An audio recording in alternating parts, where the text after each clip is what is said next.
কিরে ভাই, কল ধরস না কেন? কতক্ষণ ধরে কল দিতেছি, খোঁজ পাইছস কোনো? আরে দেখতেছি আমরা, প্যারা নিস না তো তুই।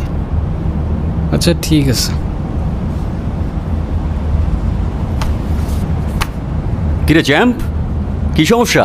এত টেনশন কিসের? খুব ইম্পর্ট্যান্ট একটা জিনিস হারাই ফেলছি ড্যাড।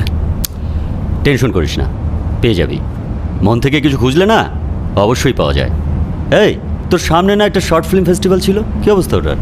গল্প তো রেডি ড্যাড, কিন্তু কিছু একটা হারাই গেছে যেটার জন্য কিচ্ছু শুরু করতে পারতেছি না। টাইটেল কি? Whispers of solitude. ওয়াও, মারাত্মক। I feel proud. তোর বয়সে আমার জীবনে সিগারেটের ধোঁয়া ছাড়া আর কিছুই ছিল না। ড্যাড, তুমি এত জোস কেন বলো তো? সবার কাছে কমপ্লেন শুনি, সবার বাসার থেকে তার উপরে সায়েন্স চাপায় দেয়, এটা চাপায় দেয়, ওটা চাপায় দেয়, আর আমি